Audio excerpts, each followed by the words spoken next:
So the trip was good? It was great. It was really great. New Zealand was just amazing. And I love Sydney. And I just really had a vacation of a lifetime. It was really pretty awesome. Oh, that's so cool. That's so cool. I mean, I'm sure it was great and all, but I mean, it probably would have been better with your best friend there. So no, I think in future. No, it wouldn't. No, it wouldn't have.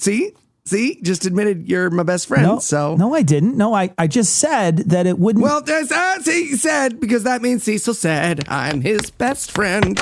Oh, holy shit, guys. Big problem. Wait, what's going on, Heath? Hold on.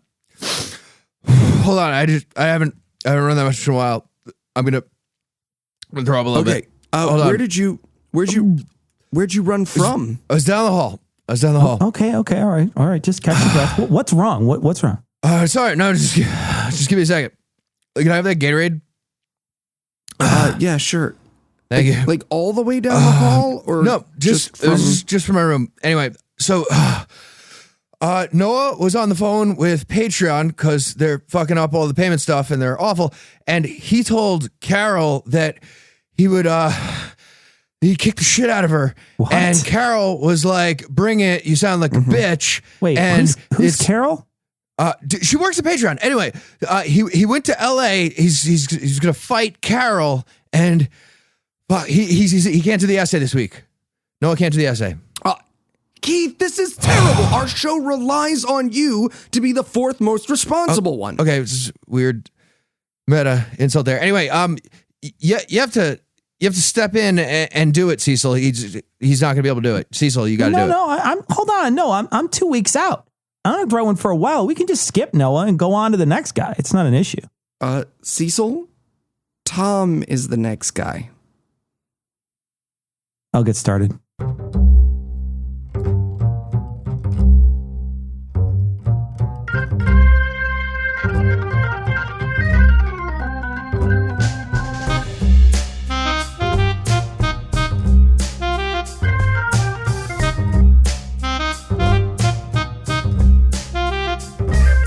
Hello and welcome to Citation Needed, a podcast where we choose a subject, read a single article about it on Wikipedia, and pretend we're experts because this is the internet, and that's how it works now.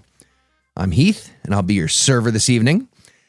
And before I start you out with some cocktails, let me tell you about our specials. First, we have a salty bowl of mussels and a tasteless vegan loaf.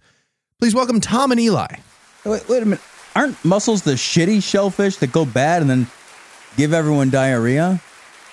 Yeah, actually, that is me. That's pretty good. That's me. Yeah. To be fair, those are the most accurate descriptions of us I've ever heard. I want those on a poster if we go missing. And we also have a very gamey hair. Keep it going for Cecil. Gamey hair. I'm like a free-range tribble. Right, so real quick before we get going, we'd like to thank everyone who stuck with us through Patreon's shenanigans. We make a living doing podcasts, and Patreon decided to shake down literally all the people that allow that to happen. So that was fun. Wasn't enjoying sleep anyway, but thank you so much for all the support. And if you're feeling generous like those fine people, be sure to stick around to the end of the show, and we'll tell you where you can go to help us out as well. Highly agree. Because, and I feel like I should clarify this, if our Patreon drops enough, I will hang myself. I might not have life skills for another job, but I do have life insurance. So I'm just telling you, you take your dollar away, I'll step off a stool. I'm brave. Jesus. Wait. We get 2 big drops for the price of one? That's a deal. It's like a boat. 2 votes. All right. With that edit out of the way, tell us, Eli, what person, place, thing, concept, phenomenon, or event will we be talking about today? I will kill myself. Today, thanks to patron Michael H., Cecil is going to be telling us about the battle, I will kill myself if the Patreon drops low enough, of the Alamo. Patreon goal, everyone. Jesus Christ. Oh. Don't incentivize down. All right. Was that enough space for this other edit? Cool. Cecil. You ready to take over for Noah so they won't have to skip a week? I am. I'm ready to step in the line of fire this week as Noah plays the part of James Bowie. Ziggy Stardust? Nope. The black piano guy. Also, no.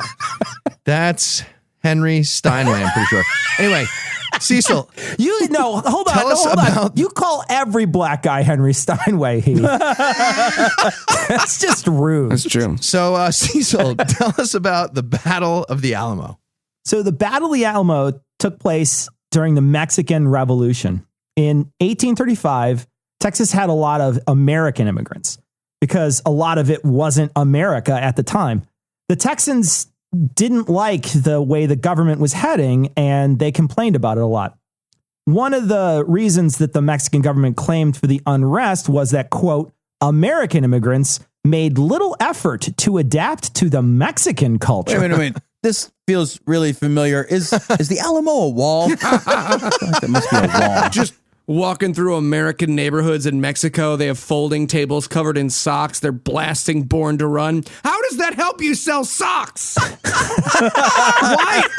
It's all one song. So in October of 1835, the first battle of the Mexican Revolution took place with the Texans fighting against the Mexican army.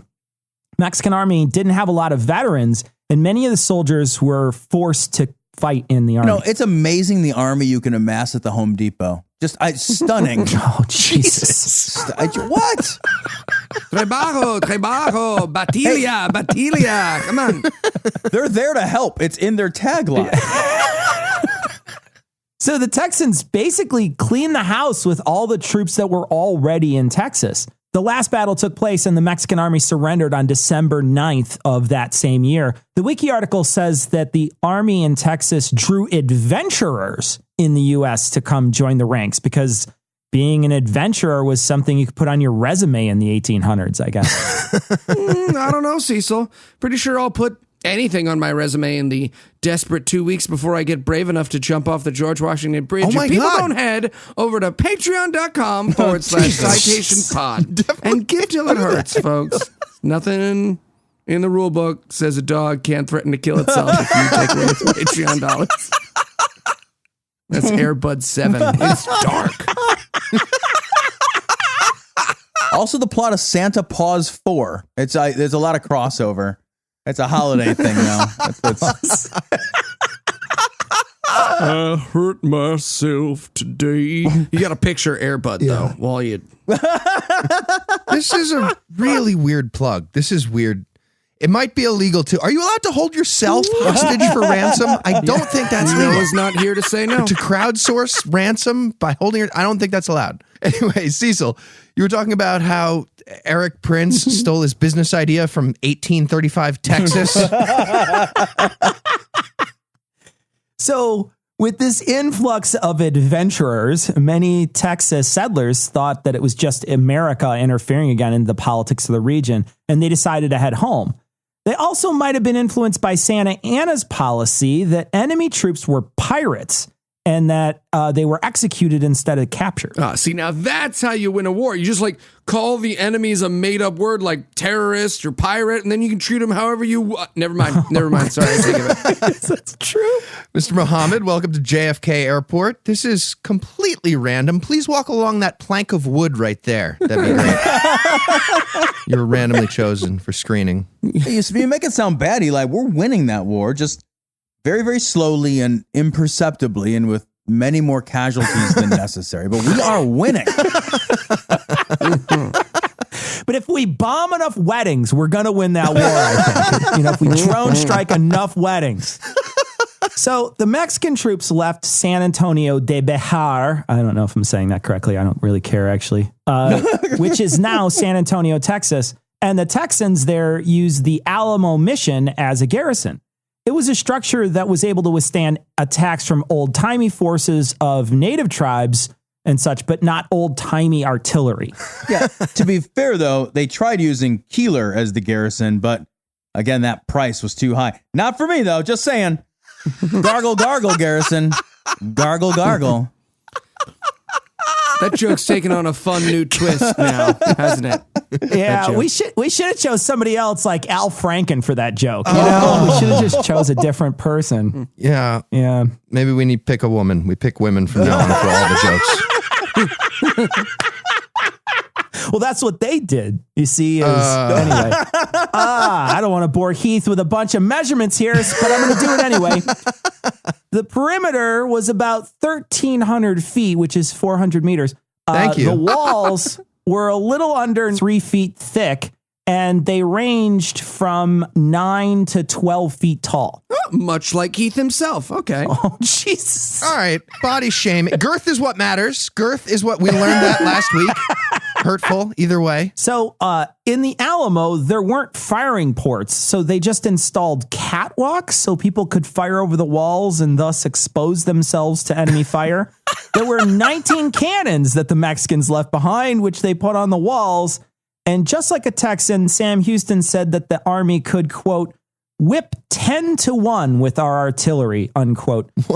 Spoiler alert, that's totally not true. Yeah, remember the time it went so well is never a catchphrase people like unless you're trying to sleep with your ex over Thanksgiving break. Which you should do, by the way. Like if you have a few years, like 10 years, let me tell you, it's a lot of, because you both know how to fuck now. It's a ton of fun. Highly recommend it. I'm just picturing like the cannons put on top of the walls. They just fire it. They just go flying off the top of the wall. Like, that was a really precarious place for that cannon. We should attack those fuckers down. Right? So the Alamo was actually really understaffed and didn't have a lot of supplies. One of the commanders there claimed it wasn't prepared to last a siege of 4 days. So they sent James Bowie and 30 men there to remove the cannons and destroy the fort. But he failed because he didn't have enough horses to transport the cannons. Yeah, that and some asshole put the cannons on the wall. Oh, hey, get the cannons. Fair. Next. Oh, fuck. Did anyone bring a step ladder? No. God damn it. You need a ladder, just ask the Mexican army. I'm sure they brought plenty. It's like a fucking Mel Brooks movie. They didn't have enough horses. They're trying to get the cannons. They're trying to blow up the cannons with the other cannons because they couldn't move them. Like, all right, what do we do? All right, we do 2 lines of 5. No, I was thinking one big circle. What if we do, and then we line them all, run away. All right, see, that's why you're the boss. One big circle. One big circle. The same commander that said it was woefully underprepared for a siege convinced Bowie that it had some strategic significance. So Bowie, unable to do what he was sent to do and convinced this shitty fort was worth saving, sent a message to the Texas governor that said, quote, Colonel Neal and myself have come to the solemn resolution that we would rather die in these ditches than give it up to the enemy, end quote. He just writes back, dear idiot, those are not mutually exclusive. You die in the ditch and the enemy just takes whatever they want. What the fuck are you talking about? Right. Yeah. They step over your body conveniently in a ditch and then They would rather die than give the enemy the thing that they were just moments before about to destroy, which, and I've seen it, it's just a little brick house thing. Like, I wouldn't skip lunch to save that thing, much less die for it. But we asked for some reinforcements, and they did send some. They sent 30 men in February, and later some volunteers from Tennessee arrived, among them David Crockett. Woo, David Crockett. Who brought with him a delightful pest-related clothing line. You know, the possum jaw codpiece didn't quite catch on, but it was haute couture at its time. Hey, speak for yourself. I do not leave the house without my possum jaw codpiece. So Neal, the guy who convinced Bowie to stay, then left to try to get more people to defend the Alamo. When he left, he said that William Travis was in charge. But the troops didn't like that, and they all elected Bowie. So Bowie decided that he should get shit-faced and raise some hell in San Antonio, and as a consolation prize, he decided the next day to share command with Travis. Wait. What? They elected their leader? Like, how? Popular vote or electoral college? This is an important piece of... There's like some asshole in the corner, like, I vote Green Party. I'm the one asshole. And share command? Like, I give the odd on number orders, you give the even number. Can you share military command like that? They're just duct taping a line down the battlefield. Well, my troops are going to flank. Well, my troops are going to charge. So meanwhile, Santa Anna is gathering troops. Gathers about 6,300 men, and he head straight for San Antonio. It was a long, shitty ride, though, and this was happening in December, so the going was slow. When he crosses the Rio Grande in February, they're experiencing record lows in temperature, and there's over a foot of snow on the ground, thanks to global warming.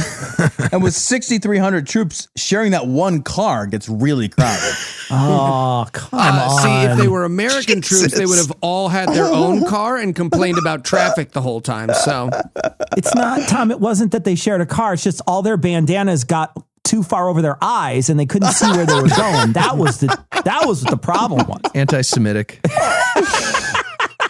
They had to wait for all their wives and girlfriends to draw on their eyebrows. It took forever. It's the army of the cholos. Yeah. So they get to the Medina River in late February, and it's 25 miles from the Alamo. And Santa Anna hears that everyone that is guarding the Alamo is out partying in the town. So he tries to send a raiding party to take it, but it rains. So they just give up. What? I guess war back then just had rare rain delays. I don't know. Dudes are just like charging the Alamo, like rifle in one hand, multicolored parasol in the other, galoshes squelching in the blood. The good old days. Just, war was so civilized. All right, so while they roll out a giant tarp over the Alamo until the rain stops, we'll take a quick break, and then we'll be back for the actual battle.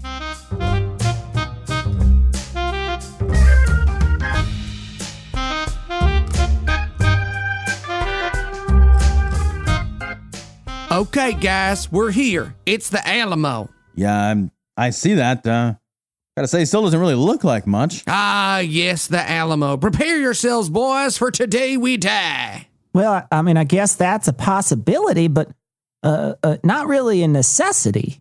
Ah, but it is. To die, to perish in glory. Our names will ring out for eons as heroes. Okay. Ones who were Again, that could happen. Or we could just go get gelato. Wait, what? Yeah, you know, we could just go get gelato. It's delicious, and no one ever dies getting gelato. But what if we... Yeah, then we just leave. The Mexicans get what? Like a shitty fort that's hard to defend? Like, who cares? Guys, we could have gelato. Yeah, I gotta say, I'm leaning gelato on this one. This is a really good point. All right, fine. Y'all go get gelato. Fine. Hand me your knife and gun. I'm going to defend the Alamo myself then, if you're all going to go get gelato. Yeah, okay. Well, we're going to do that. Just one other thing. You have a skunk on your head. It's a raccoon. Sorry, what? Raccoon. It's a raccoon. Okay. I don't see how that makes it better, though. Smells better, for one.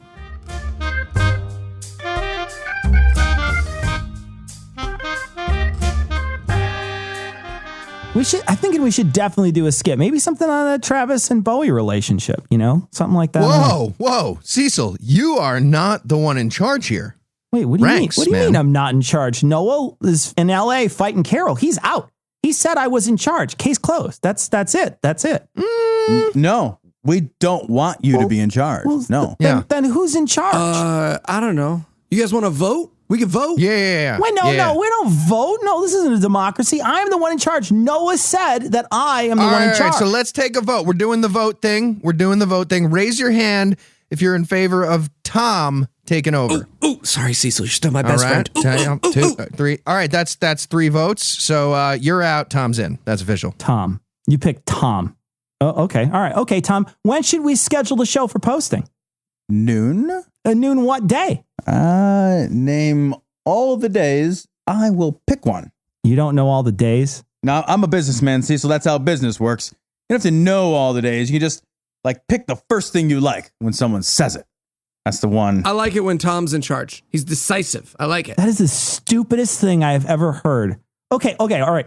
Yeah. What should we do, Tom, about the Patreon blowback that's happening with, all our patrons and how they're changing the structure? What should we do about that, Tom? Interesting question, Cecil. I am interested in answering such a great and interesting question. It is interesting. It is my interest to be interested in that question. It's very interesting. You have no idea what I'm talking about, do you? No, not a clue. What is a Patreon? Again. That's how we get money for the work we do? No, that doesn't sound like business. He's an outsider. That's what I like. He's from the outside. Yeah, exactly. Tom's a really great leader. Just no hesitation. I'm loving it. That is it. I quit the show. Dude, you can't do that. That's my thing, first of all. And Noah left you in charge. So, Tom, tell Cecil he can't quit. Who's Cecil?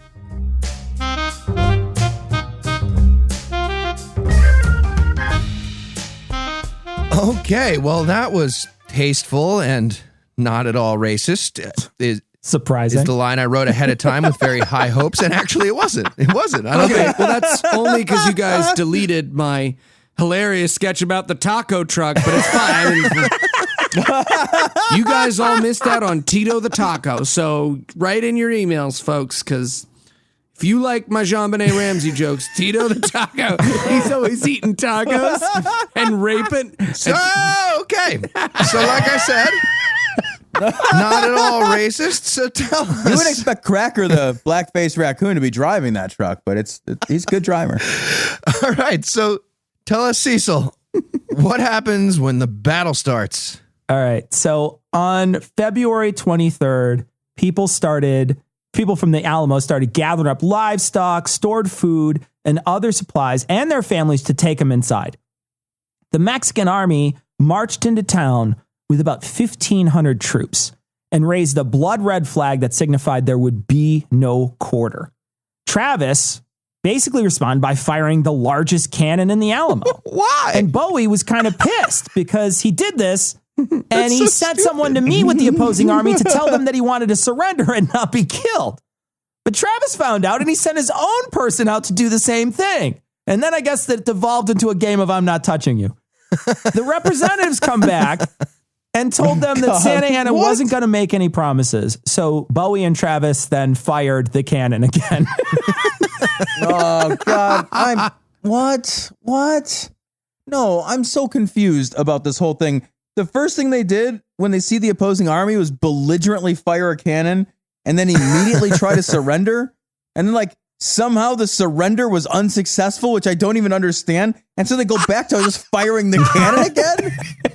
What is happening over there? Just let's go, motherfucker. All right, look, man, I'm really sorry. Let's work this out to the grave. So this sparks the fighting. And during the first week of fighting, each side basically lobbed cannonballs at each other. At some point, the Texans were even loading the Mexican cannonballs fired at them into their own cannons and firing them back. Eventually, the people in the fort decided to conserve ammo and gunpowder, so they just totally stopped doing it. They just had one guy on the top of the wall with a huge catcher's mitt, just whoop, whoop, catch. And then one kid from the wrong side of town can do a special knuckle cannonball. Yeah. Quack, quack, quack, quack. It was a Mighty Ducks 2 or 3, whichever one that was. The knuckle puck. Nice.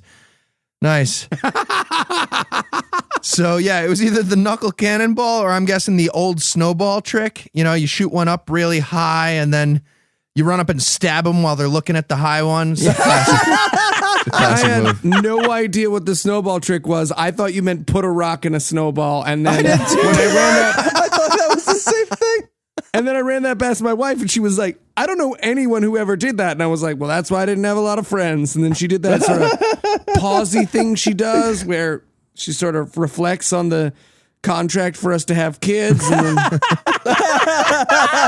I thought the snowball trick had to do with the extraction of semen, but I was thinking of something totally different. So the Mexicans then sent about 200 soldiers over the river.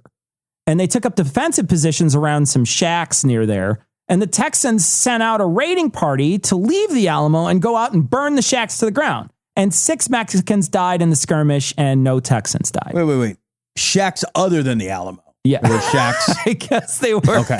They were external shacks. I don't know. At this point, Bowie gets too sick to work. Noah and everyone else has to pick up the slack, even though they're very busy and had other work that they had to do. Noah, Heath. What? Just airing grievances. It's nice to know that access to healthcare is about on par with 1835 Texas, though. Yeah. That's cool. Progress comes slow. It's all right. Got civil rights trending in the same direction. We're almost great again. It's wonderful times we live in. And to be fair, good. I'm pretty Fantastic. sure that Noah and Davy Crockett have the same basic trust of doctors. So there are some other skirmishes that happen here, but by March, the first death toll is 9 Mexicans dead and 4 wounded, and only 1 Texan dead at this point. Again, I want to make sure, I'm confused. The goal is like the winner gets the Alamo, right? Like this is why this is happening, is to have winner gets the Alamo. News that this battle is going to take place is spreading throughout Texas at this point. One set of 300 soldiers is determined to make a 90-mile trek to the Alamo, but decided after a mile to give up. The troops blame this on the commander, and the commander blames it on the troops, and it was probably just another rain delay, really. So. They all just start eating the orange slices somebody's mom cut up. They're diving around in the mud. Yeah. I love that they just have the option of giving up. Like war was just voluntary. Like, hey, did you want to fight at the Alamo? Yeah, sure. Where is it? It's about a block down there. No, fuck that. No, call me when it's in the front yard.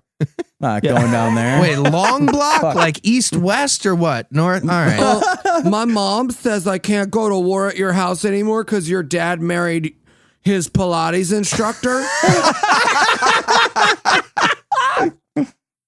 At some point, the people in the Alamo get word that there's a bunch of reinforcements headed their way. But what they didn't realize is that these were the people that totally didn't chicken out after a mile of walking and turn back. So they send out a couple of people to look for him. They, of course, don't find him, and but they do find 50 other people that were just camped and waiting for that army of 300 to make their way by so they could join them. And they all make a break back into the Alamo. Oh my God, this is the worst siege in all of history. They don't even have the place surround. Oh my, okay. Oh, Cecil is just bursting to tell you about all the far inferior sieges he knows about right now. God, I could go on about the siege of Malta in 1585. Don't get me started. Oh, Italian women, right? What's Malta in your head? Just tell me what it is. What is it? It's the place that makes the milk balls. There's a point in this article where they talk about a legend of Travis drawing a line in the dirt and saying, if you're willing to die for this cause, you should step over the line. And they all supposedly climbed on their desk and said, oh, Captain, my captain, except for that one kid who killed himself. And, you know the fucking drill. You know His Patreon got low. All right, so... So you're saying the Alamo is like, it's like half Dead Poets Society, half Columbine. Got it. Jesus Christ. Yeah, amazing. And then they all just took another vote to decide if Davy Crockett or David Bowie or whoever the fuck was really in charge. Bowie. And then they snuck all their buddies into their weird suicide slumber party thing.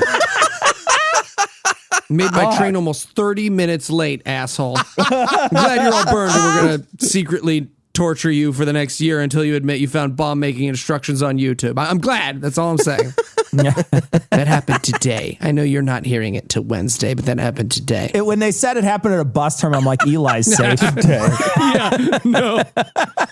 They were like, is it terrorism if no white people got hurt? It's the whole thing. It's not terrorism if white people get hurt or if they do it. That's the fun rule. Hey, back to the story. On March 6th, Santa Anna sends his troops in.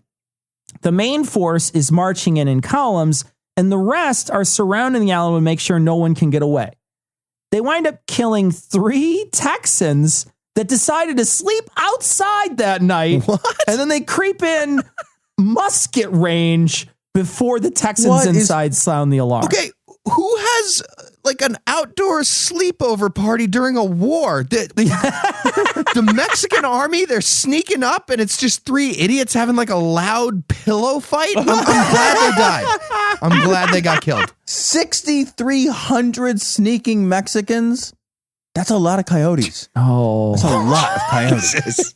The non-combatants on the Texan side hid inside the church, and Travis is quoted as saying, "Come on, boys, the Mexicans are upon us, and we're going to give them hell," as he ran to his post. Okay, I Googled "Come on, boys, the Mexicans," and my browser history filled in something different. So one big problem with having soldiers that don't know how to soldier is that they somehow don't realize that when you're in a column that only the front row should shoot. So the back rows start shooting too. Oh my God. Oh my God. Guys, come on. Remember what happened with the cannons? Big circle. Big. No, hold on. No. Single line. We'll do single. No, the other way. Obviously the other way. Different sideways line. Sideways.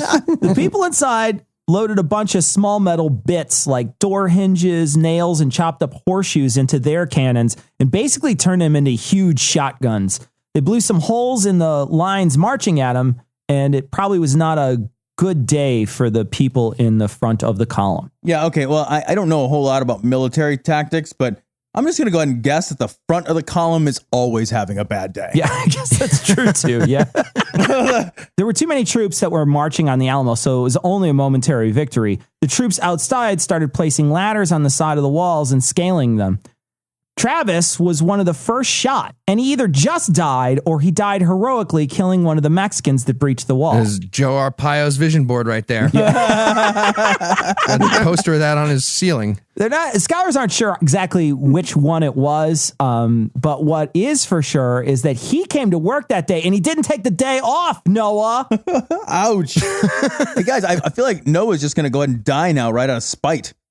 I guess I feel like that because I think Noah does everything out of spite. So when he dies, it will be out of spite. Okay, Tom, you say that like watching him eat that cereal he hated wasn't the highlight of our trip to Australia. So the soldiers inside started leaning over and shooting the people climbing the ladders, but their guns were all old-timey. So they needed a lot of time to reload, like 3 months or something. So they were having a real hard time doing that and keeping the ladders off the walls. Right. Plus, Mexican Buster Keaton is probably wreaking havoc at this point. Lots of slapstick style kills. So, if only they had invented some kind of like anti-ladder technology, like a brisk shove, for example. Yeah, why were they using the guns at that point? Ooh, or a slide. Slide is the opposite of ladder. Where is that the opposite of ladder? In my head. In my head, okay. Slide is the opposite.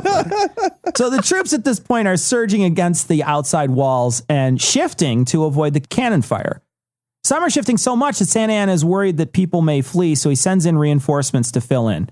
One group finds that they don't need ladders to climb the wall. It's just old and shitty, and they can just scale it because it has a bunch of holes in it. So they do, and they get inside and they open a gate, and the troops pour in and take out a lot of the cannons that were firing. Wow, this actually sounds a lot like one of the things at Action Park. This was one of their rides. Yeah. See, I'm just glad they brought the ladders so they could get down the cannons. Like that's thinking ahead. At this point, some of the Texans fall back. They get to the fortified positions with holes in the wall to shoot out of.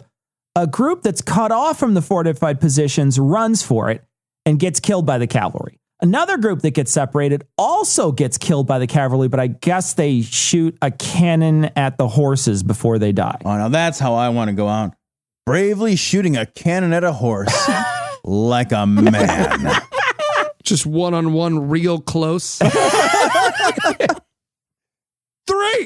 2, 1, name! The first Texan group that was out in the open was Davy Crockett's group. And they fought around a low wall in front of the church. There was so much fighting going on, and it took like 2 seasons of Deadwood to reload, so they had to use their guns as clubs at that point. So, just a low wall. It's basically a kid's game of tag at this point. They're just running around in a circle. A lot of timeouts and interference calls. A lot of sprained ankles. One guy has a Keep the Alamo Weird t-shirt. He's handing out shot glasses. So the Texans in their retreat forget to spike the cannons, which basically disables them so the enemy can't use them. Well, the Mexicans turned the cannons inward and blew the doors down that the Texans were hiding behind. Fuck, they didn't leave them in a circle. Thought that was going to work. Thought that it didn't. Damn it. I bet they wish they had just surrendered. No, wait, they tried. I don't understand any of this. Why is this happening? So there's a lot of speculation on how Bowie died. People agree that he died in bed, but it was that he was either too sick and bayoneted, or he killed himself, or The wiki says the most popular and probably most accurate version is that Bowie died on his cot, backed, braced against a wall, and using his pistols and his famous knife. That's a weird way to masturbate. Judgy. Yeah. Also, what the fuck was he doing with the knife? Like getting it to stick in the ground with cool tricks while he was shooting the guy. Like he's about to get killed. Wait, check it out. Triple flip, mumbly peg, Jenga. Ableism. So the Mexicans basically clean house, blow up doors, and shoot inside, and then bayonet anyone that's left. Standard police procedure. A crazy part of this story is that the guy in charge of the gunpowder, the master of ordnance, Robert Evans, was on his way back to the gunpowder stores with a torch. He was killed a few feet from blowing the whole place sky high and killing all the women and children hiding in the church. Oh, well, there you go. If you're going to lose big. Yeah, the Texas story. The Mexican army gets into the church and they mistake a kid for an adult and they shoot him. He's probably just reaching for Skittles. It's tragic. It's tragic. White lives matter. Oh, no. It's reversed in this. That's okay. It's okay. Look out next week for Heath's ironic 45-minute episode on black crime.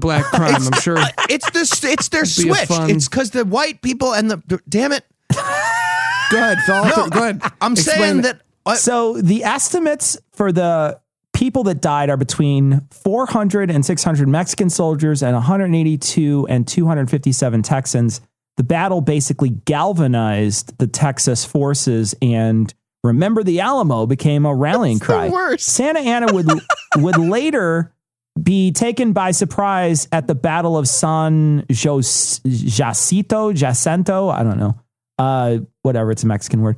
And he told Sam Houston, quote, that man may consider himself born to no common destiny who has conquered the Napoleon of the West, and now it remains for him to be generous to the vanquished, end quote. And Houston replied, quote, you should have remembered that at the Alamo, unquote. But don't get your justice boner ready just yet, because then Houston spared his life and he was forced to get all his troops out of Texas. Which is such an anticlimax, because if he didn't shoot him in the face, it's just like, you should have thought of that at the Alamo.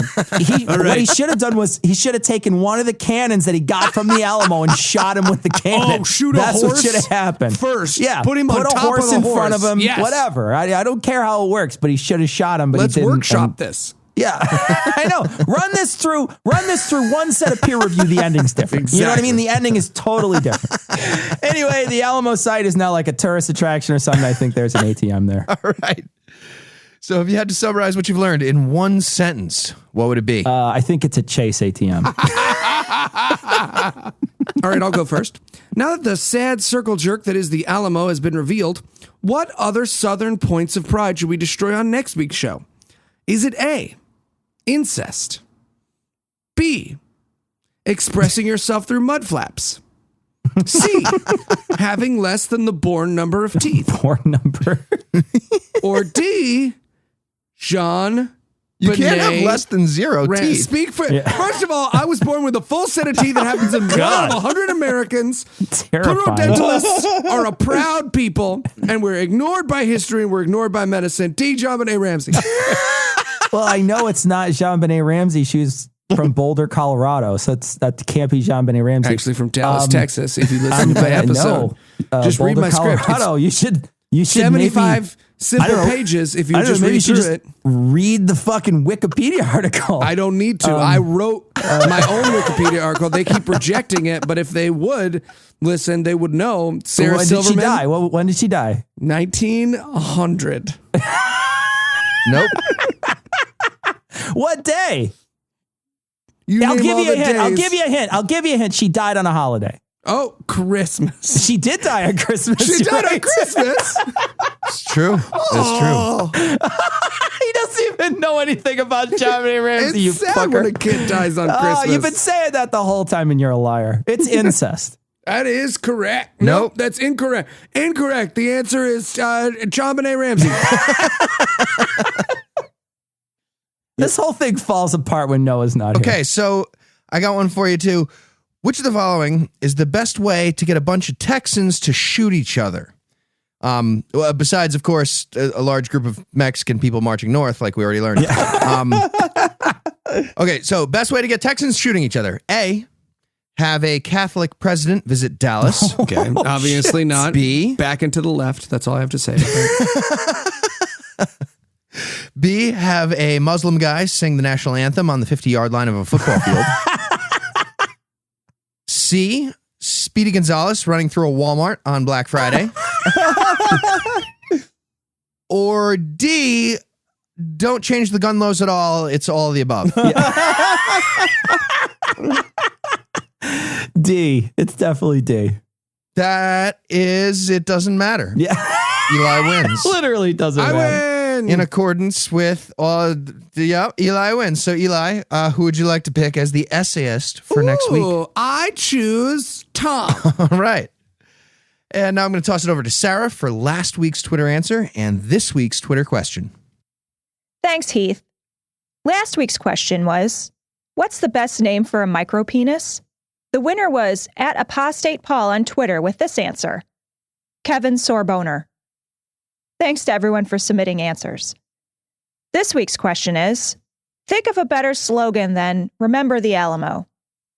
Just retweet or Facebook share this episode with your answer for a chance to be next week's winner. Back to you, Heath. All right. Well, for Cecil, Eli, and Tom, I'm Heath. Thank you for hanging out with us today. We'll be back next week, and by then, Tom will be an expert on something else. Between now and then, you can listen to Tom and Cecil as they discuss religion and politics on the Cognitive Dissonance podcast, which is the only show they have. Or if you prefer triple the fun, that's right, triple, and also a welcome mat, you can listen to Eli, Noah, and myself on our 3 shows. 3 of them, The Skepticrat, The Scathing Atheist, and God Awful Movies. And if you'd like to help keep this show going, you can make a donation at patreon.com/citationpod. And if you'd like to get in touch with us, listen to past episodes, connect with us on social media, or take a look at the show notes, be sure to check out citationpod.com.